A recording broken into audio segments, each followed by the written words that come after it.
this big meeting here, and I'm wondering if you in the back row can hear me. And I'll tell you why it's interesting for me to know that.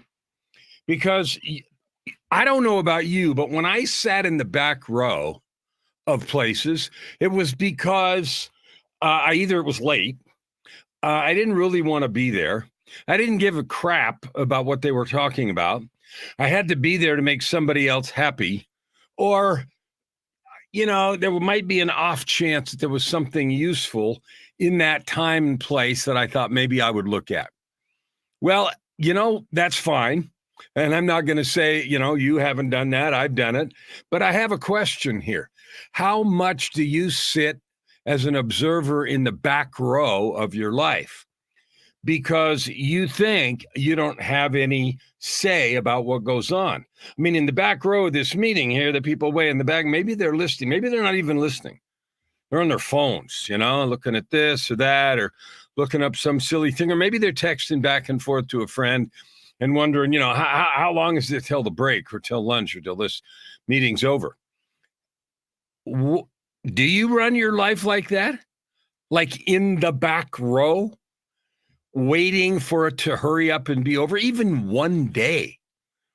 I can't wait for the day to be over. Now, I can tell you, I've lived a lot of days like that. I can't wait for the day to be over because maybe tomorrow's better. Today's been a disaster. This week has been a monumental catastrophe. And I can't wait till the weekend, to get a break from the pressure and then hope tomorrow or next week is better. So if that's you, ever, today's show is for you. I'm talking about you in the back row who are living in a victim place where life sucks, things are happening to you that are unfair and that shouldn't happen to you.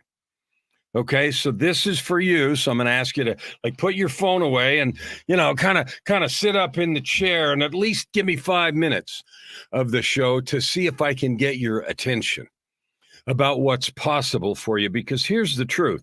The truth is you can sit in the back row of your life all you want. You can, and here's what that means. Here's what sitting in the back row is like. I don't think that anything that I do or say is going to matter much to what's really going on stage. The problem is what's on stage is your life, your income, your job, your relationship.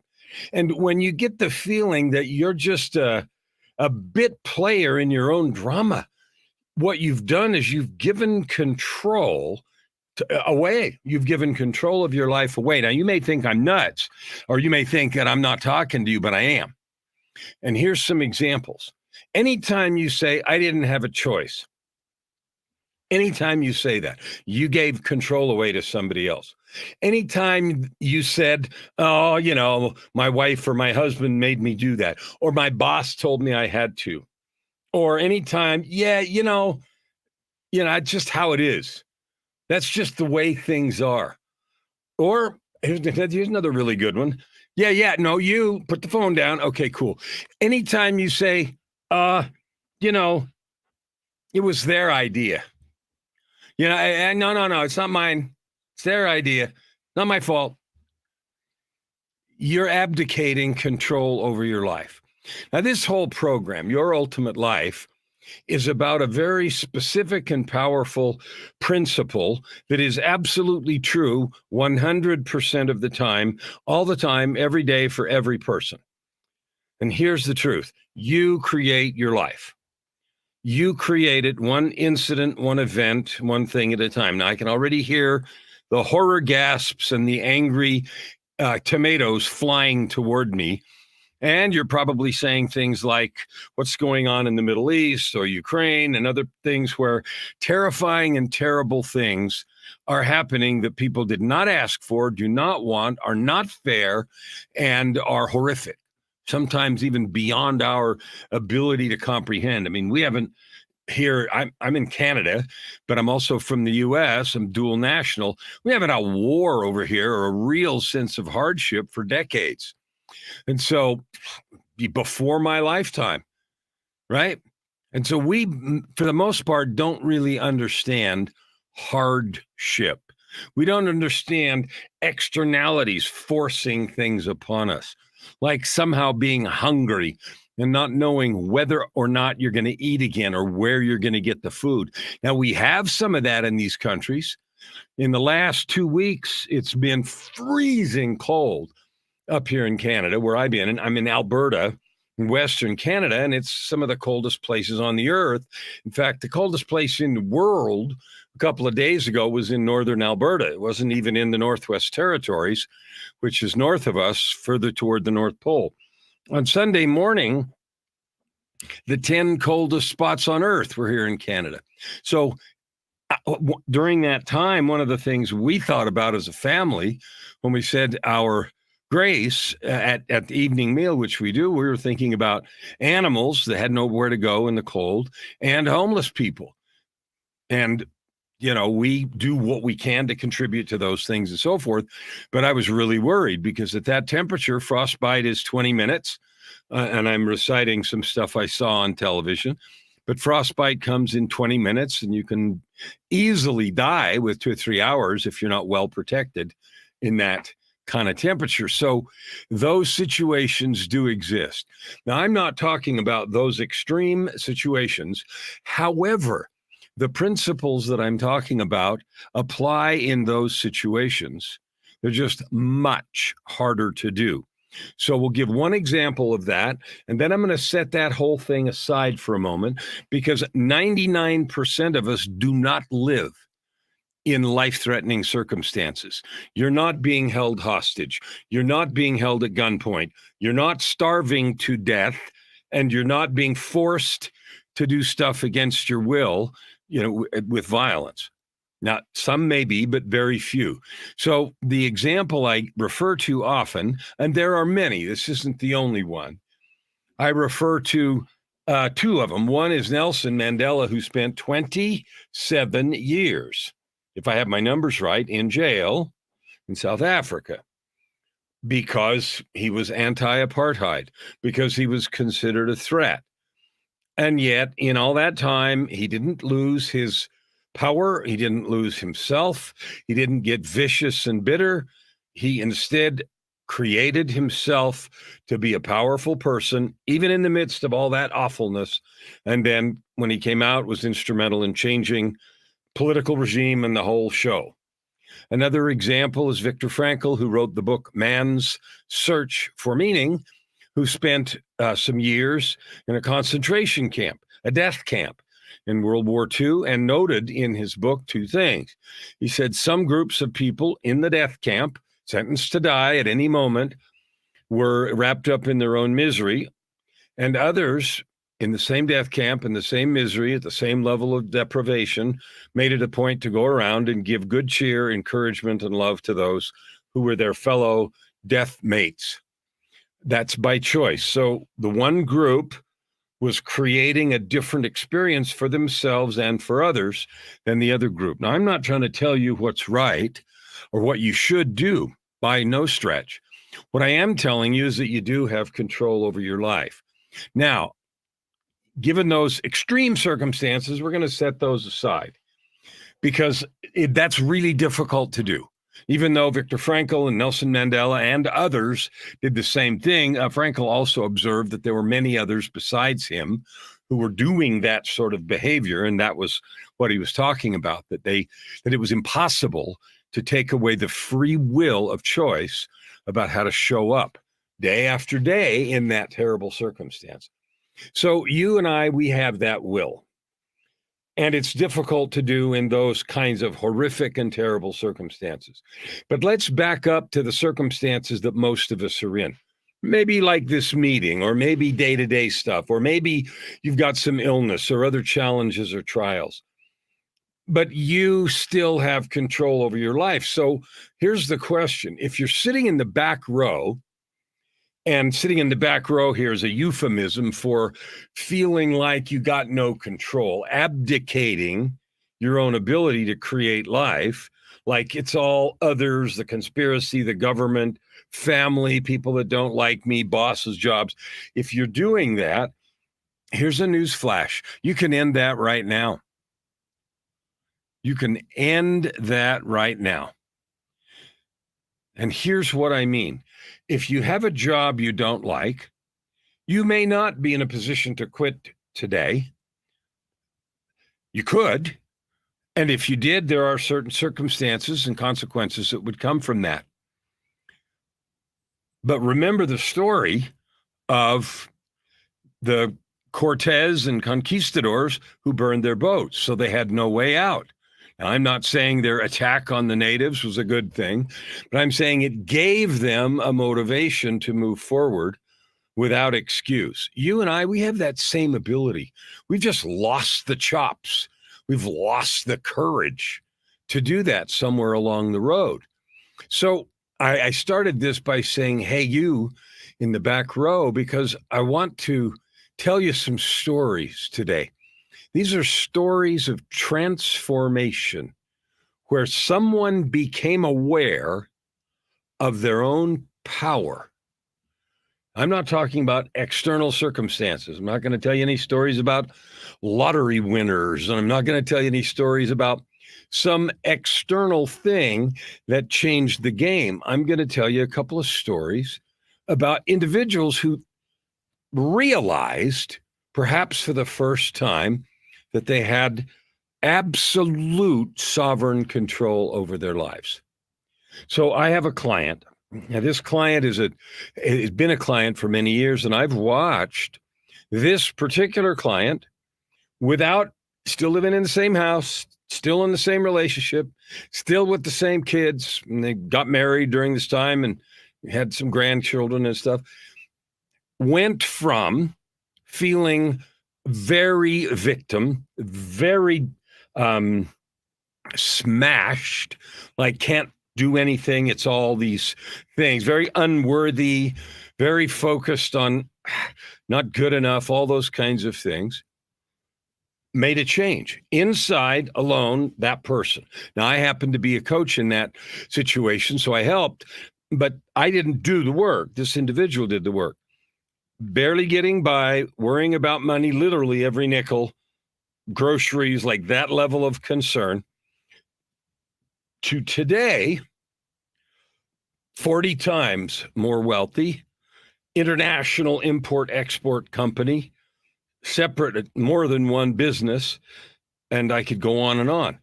That change, there was no external circumstance. There was no lottery won. There was no, big thing. Nobody died. It was simply a choice, a gradual, and it wasn't even sudden, a gradual realization. I don't have to believe these things. I don't have to act like this. I don't have to believe this, and began doing different stuff. Now, let me tell you some of the things that were different. First, this individual learned to meditate. And you might say, what the frick does that have to do with anything? Sitting in a corner, well, it doesn't really matter what method you use. There's a dozen methods of meditation. What really mattered was the ability to be still.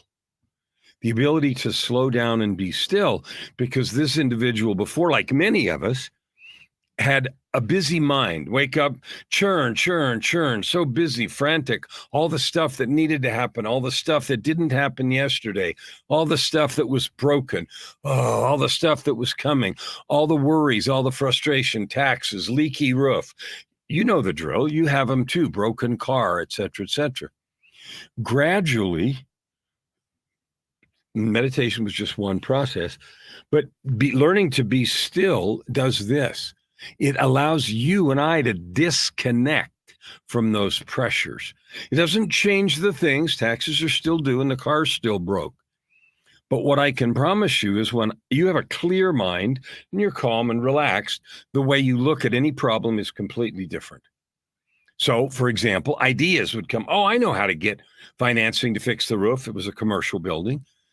And before it was, I can't get this roof fixed. I have no money. I've got taxes due. And the prognosis was death and destruction and doom for the business. And that went to, oh, wait a minute. I could try this. I don't know if it'll work. And gradually, problem solved, et cetera, et cetera. The only difference was a fresh view. But the most important difference was a determination that I'm not a victim. I am not a victim of circumstance. Now, I want to give you that gift. I want you to answer this question. In whatever thing's going on in your life right now, think of the most difficult circumstance where something has happened to you. It doesn't matter if it's taxes, divorce, loss of job, and something's happened, serious. What would happen if you said, I am not a victim? This thing has happened, but there is an opportunity here for me to create something. Now, I challenge you to make a choice. Now, that's a choice about how you look at it. COVID happened. I know some people that were crushed by it. Business changed, this happened, that happened, and they were crushed. Victim approach.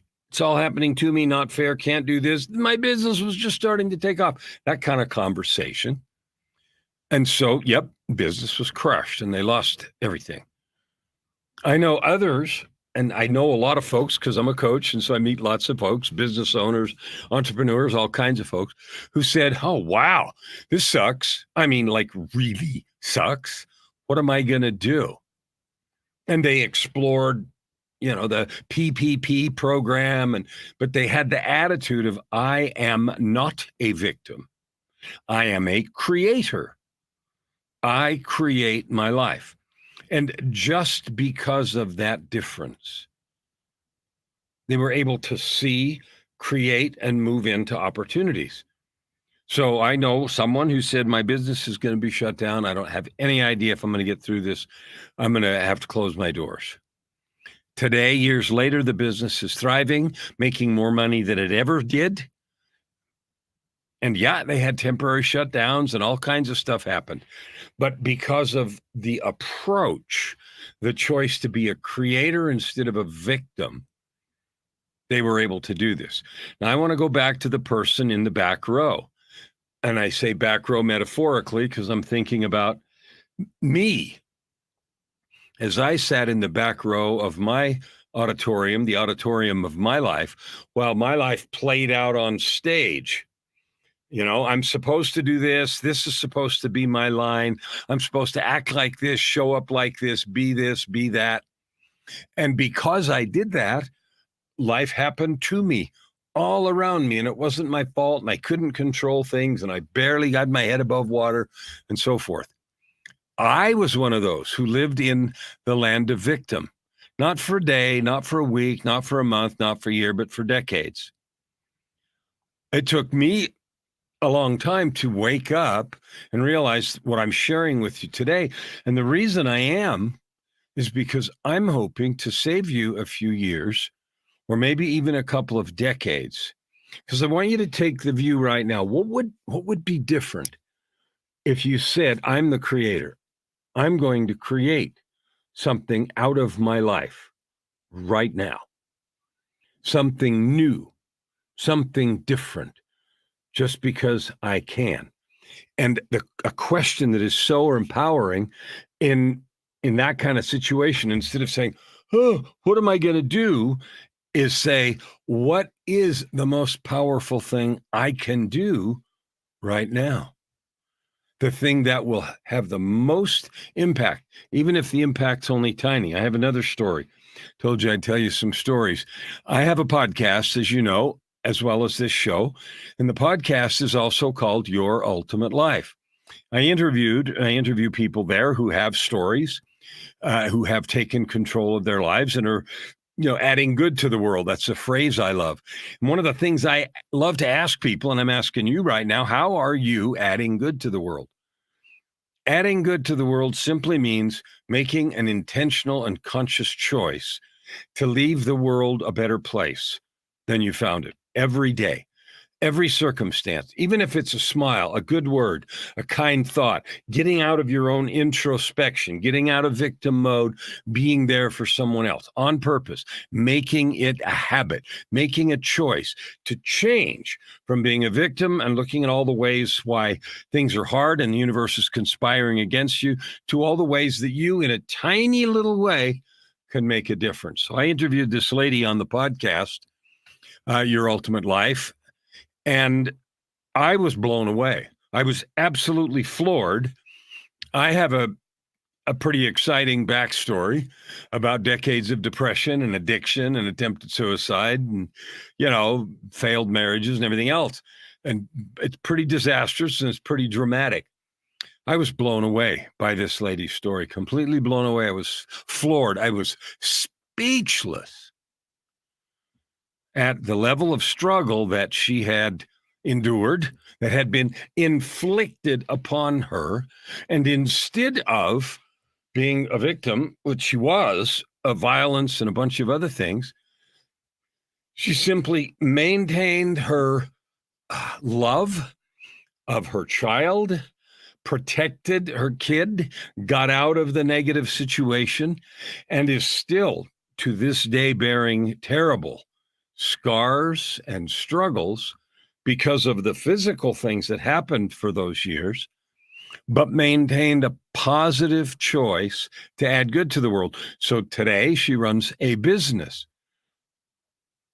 training service dogs with love and kindness.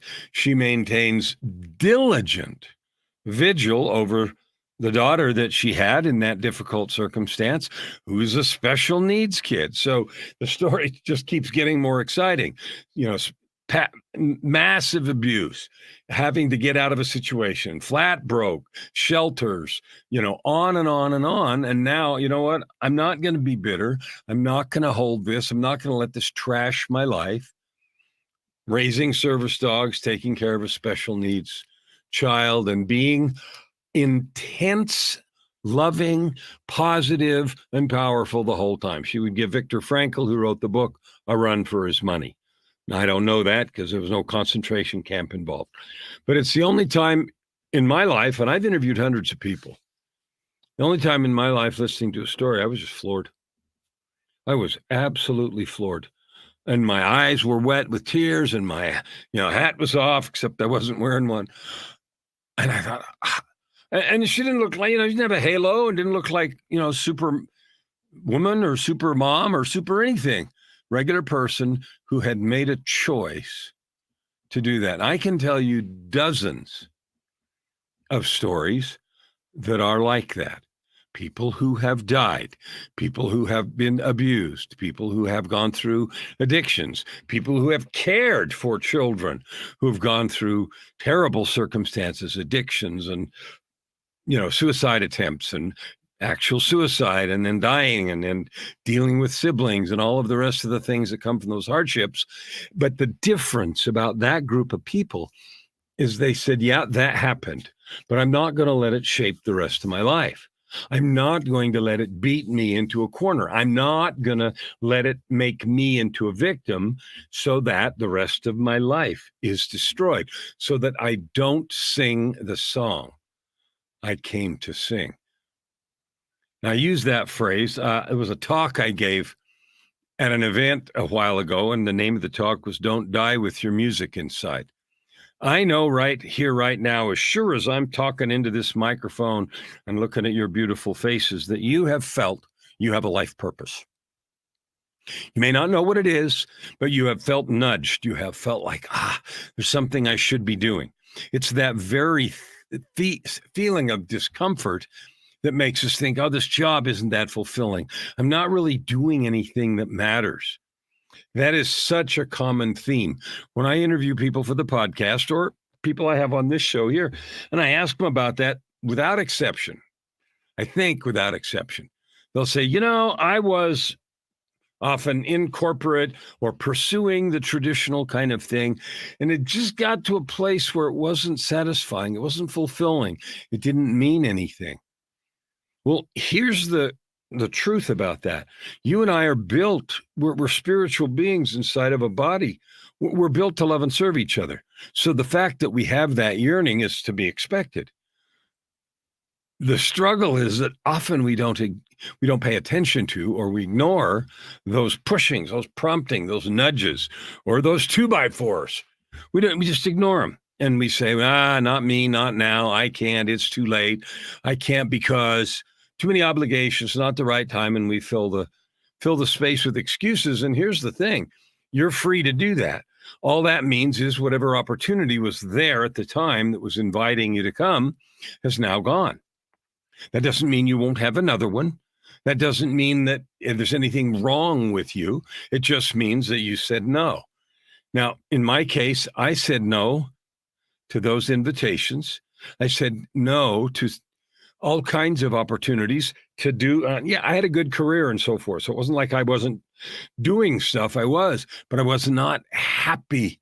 I didn't feel meaningful contribution. I said no until I was 52. Wow, that's a lot of decades. Finally, at age 52, which was in 2007, something happened that woke me up. And it was the beginning of my transformation. And even after that happened, I went to many conferences and I sat in the back row, metaphorically, because I thought, I'm here because I want to learn something. I'm here because I think there's some possibility. But as I would listen to people tell stories like me right now, telling you, and from the stage or from wherever it was, oh, they got such a thing, but they had an advantage. They had friends. They had, some good breaks that came. They had, et cetera, et cetera. I can't do that. It won't work. I have lost track of the number of times that I said that sort of excuse. And as long as I said it, it stayed true. But gradually, as the years went by from 2007, 8, 9, 10, 11, I moved up in the audience. I moved from the back row to the next, to the back, to next, and to the next, and then in the middle, and then leaned in, and then took better notes, and then got home and reviewed notes and thought, what can I really change? And I'm using metaphor like a big auditorium, but to illustrate the point, it doesn't matter if you failed before. It doesn't matter if you bought tons of projects and programs and things that have turned into shelf help, projects and programs you've never finished. None of that matters. Yeah, it's a use of money and resources that maybe you regret, but don't regret it because it doesn't do any good. Beating yourself up over that sorry set of decisions not only isn't productive, but it's not even right, because what you've learned is the same thing I learned. Nothing changes if I expect to go buy a program to fix me. And that's all I do. That's like buying a gym membership. The 24-hour, and I have a client who runs a gym, and it's not one of those 24-hour key card gyms. It's one of the real heavyweight lifting, people trained for, shows and competitions kind of gym. But we've had many conversations about the business model of those 24-hour fitness places. And I'm not talking about that branded one, but that model. And the model is oversell the memberships like crazy. You know why? Because people buy them and then don't use them. Well, that's just like shelf help. So it doesn't matter how many times you've done that in the past, 1, 10, or 100. The only thing that matters is today. As you hear this invitation, get up out of the back row of your life, realize, make a choice to realize I have the ability to control my life and create something powerful. I do, and I'm gonna do it starting now. I start today to make the changes so that I get a different result, a new result. And over those years, I metaphorically moved up from the back row to the middle to the front row, eagerly soaking up everything and then immediately doing what I could that made sense for me in my circumstance. And in that process, I went from broken, defeated, not believing I could do anything, to creating things, to beginning to write books, to creating programs, to certifying as a coach, to sharing my story and journey of transformation all along the way. And then here I am now 16, now going on 17 years after I started with a very successful coaching practice, 19 books finished, and. And none of that's about, yay, Kellen, who cares about me? This is about you in the back row today. This is your invitation to get up today and move up a row. This is your invitation to say, you know what? Today I start. Today I start. Now, I just had a coaching call with a fabulous client who I dearly love, been a client for a number of years. And we were talking about this very process of making changes in life and how to do it and how to get started. And here's the metaphor or the example, the comparative example we used. This particular fellow is a masterful coach, a vocal coach. He also happens to be a client of mine, but he coaches very high level A-list stuff in Los Angeles.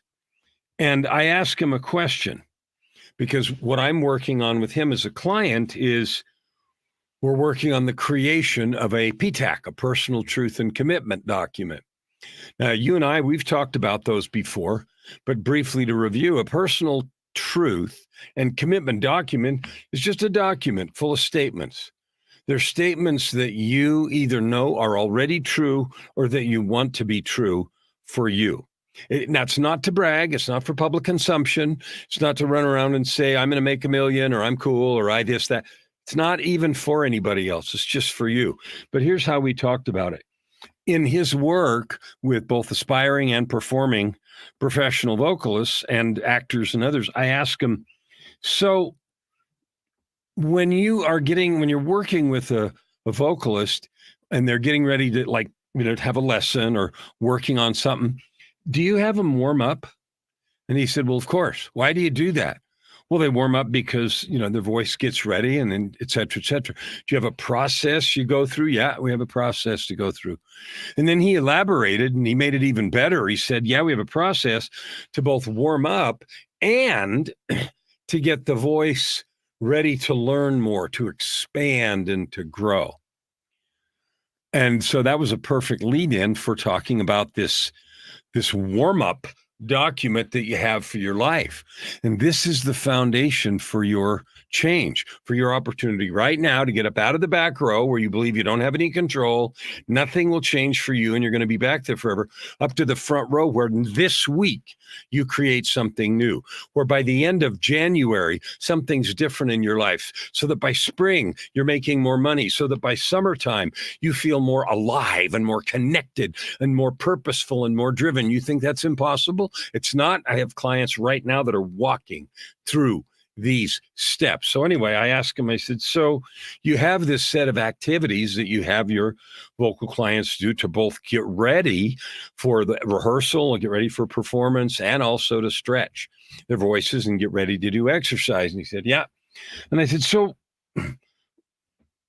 why wouldn't it be true if that's a physical thing? You've got muscles and the vocal cords in your throat and everything, and you got to get them warmed up. Same thing if you're playing tennis or you're going to lift weights or whatever. You warm up so you can do better and not wreck things. Why wouldn't you do that for your life? Like your attitude, your mindset, your belief in yourself. And he went on and said, yeah, it's really the same thing, because he noted that half of his work is about the actual technical process of singing, what to do with vocal cords and, how you sit and breathe and all those things are physical actions.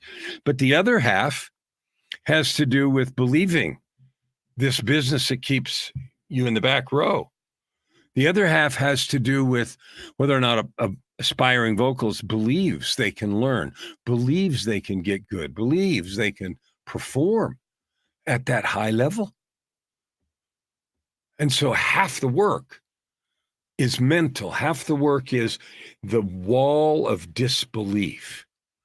And so I said, well, does it make sense to you if you work on the physical aspects of warming the body up and the breathing and the posture and everything else and the vocal folds or vocal cords, if you have activities to warm those up, does it make sense that you'd warm up the mindset? You'd warm up your attitude, your belief muscle, your muscle of possibility, the visioning of yourself as a successful vocalist. And he said, well, of course it does. Of course it does. And then what occurs to me in that context is, right now, professional athletes that are at the top of their game, it doesn't matter what the sport is, doesn't matter if it's team sports or solo sport, they talk about visualizing success, visualizing a successful shot, whether it's basketball or hockey or something, visualizing getting over the finish line, visualizing a completed performance. What does that do? Well, it changes how you think. And in our example, it gets your ass out of the back row from, I can't do this, it won't work, not me, not here, to up in the front row where you not only are leaning into the possibility, but you feel energized and certain this is your time of growth. This is your time of production. Now, I don't care what your mission is. I don't care what your purpose is. It's the same no matter what it is. Now, we're built physiologically and spiritually to love and serve each other.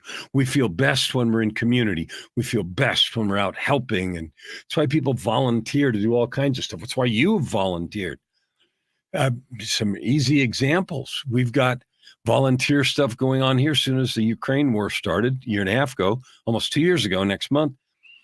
My wife, who's Ukrainian, she started diving into Facebook and figuring out what we could do, and started buying Airbnb reservations in cities we'd never go to that were being attacked, and Airbnb stuff was still online. So we bought there. Why? Just so we could send some money over there.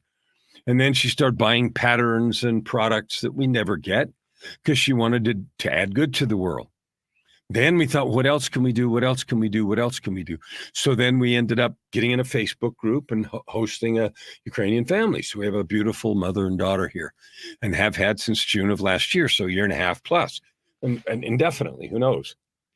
And those are just little ways that come from, I'm not going to sit in the back row.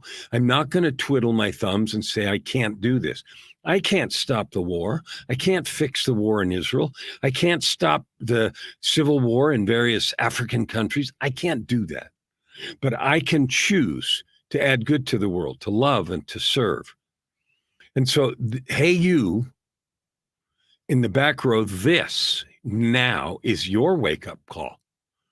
Because you're free to do whatever you want. You're free to continue after you listen to this episode to sit in the back row and say, I can't do anything different.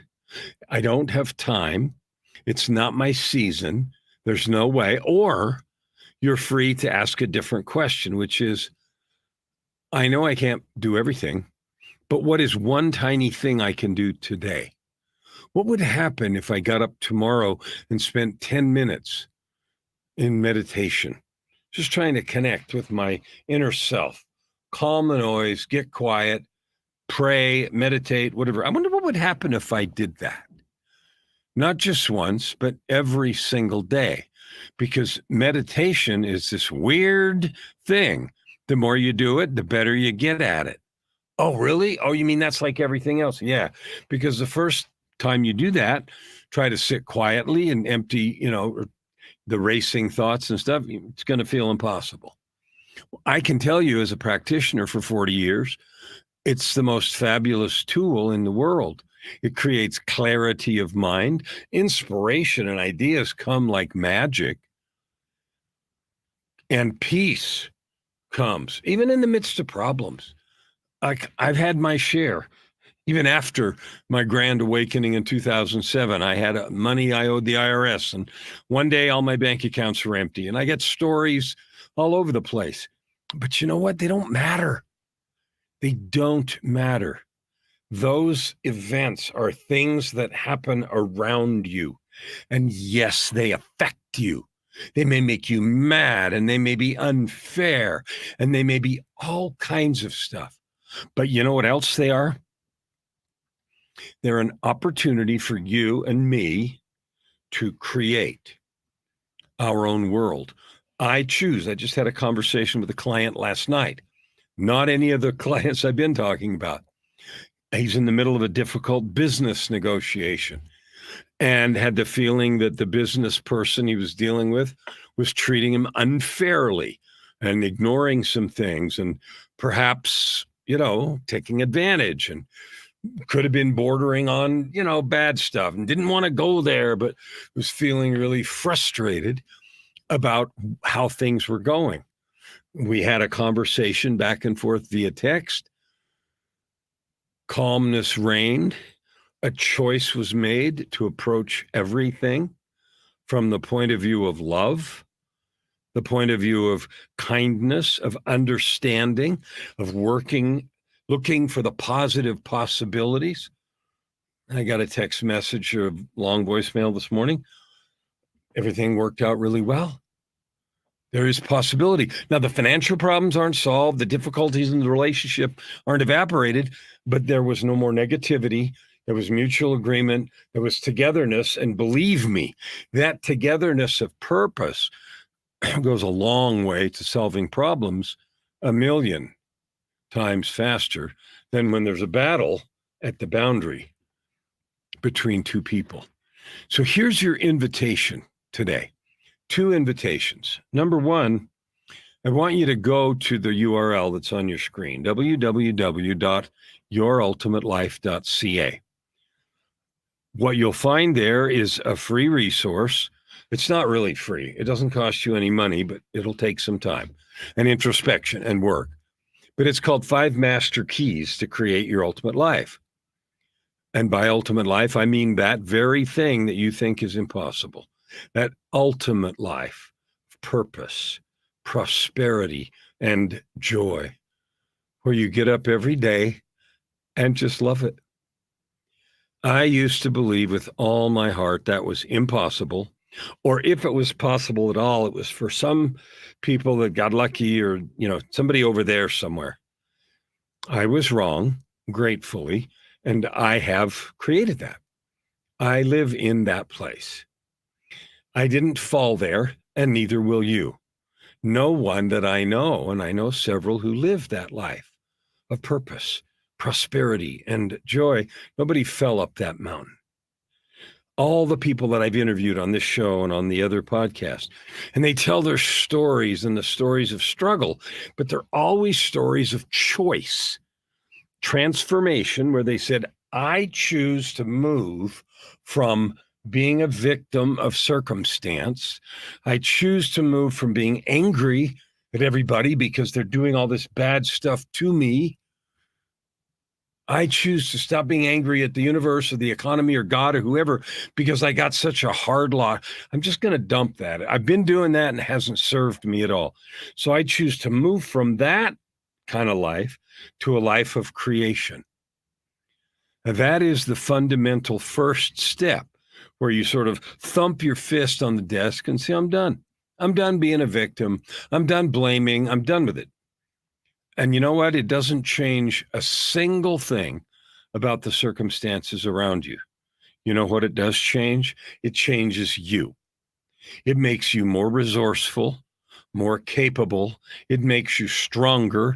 It makes you happier. It makes you able to see things you couldn't see before. It makes you more creative. And it gives you access, quite frankly, to power you don't have today. Really, power you don't have today. And you know what that power is? Creativity and love. Creativity and love do not come to us when we're being victims and we're angry and we're blaming. When you are in a state of wonder, a state of curiosity, a state of looking for the possibility, when I live and you live in that state, miracles can happen.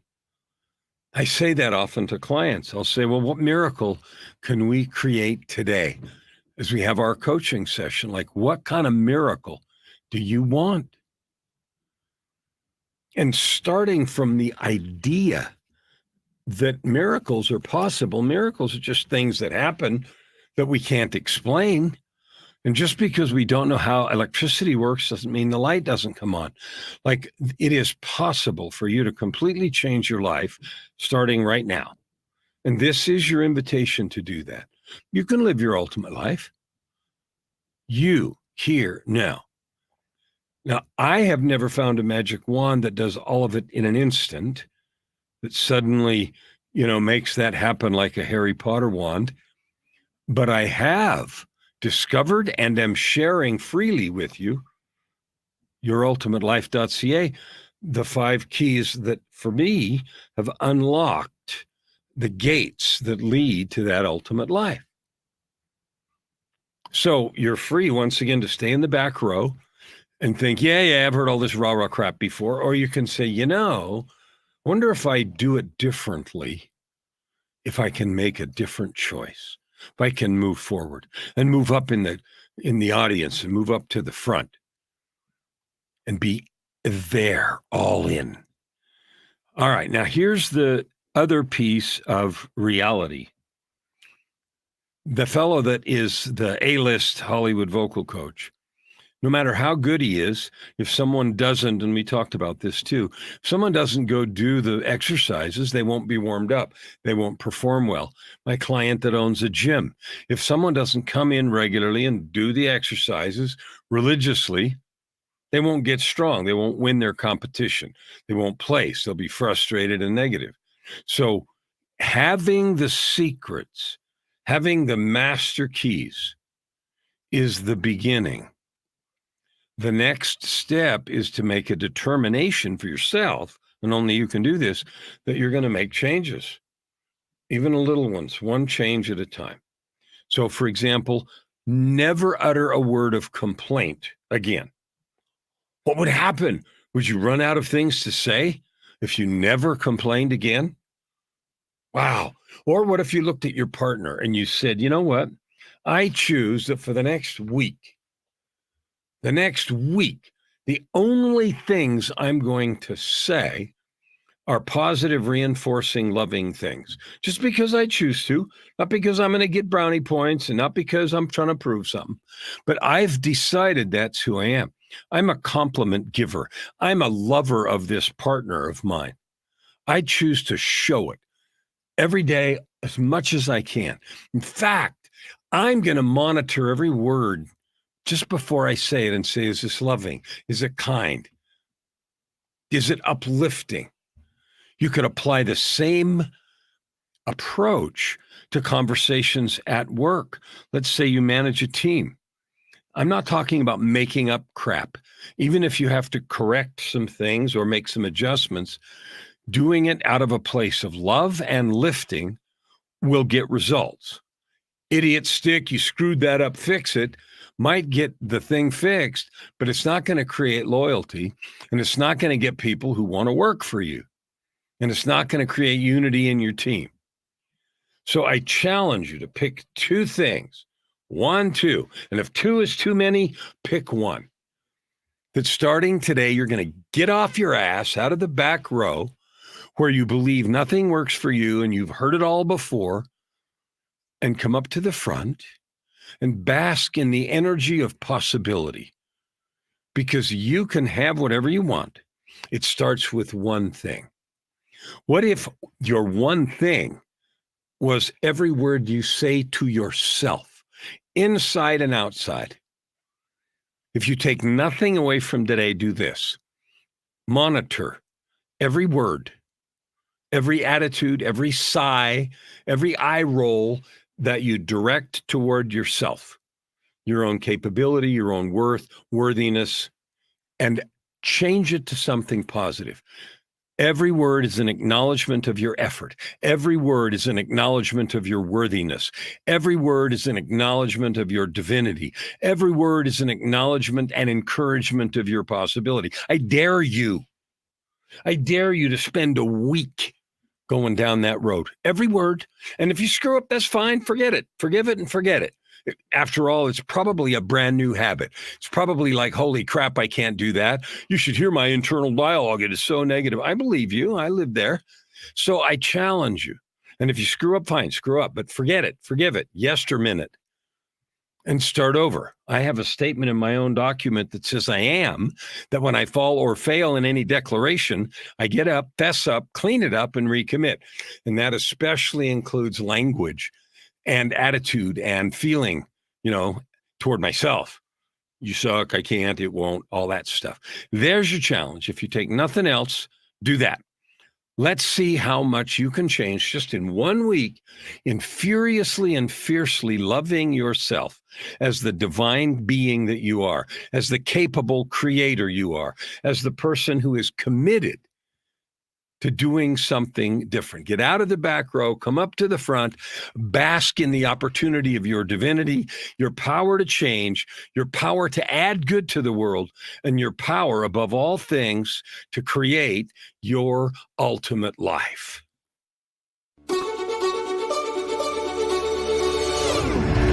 You're listening to Your Ultimate Life with Kellen Flukiger, only on LA Talk Radio.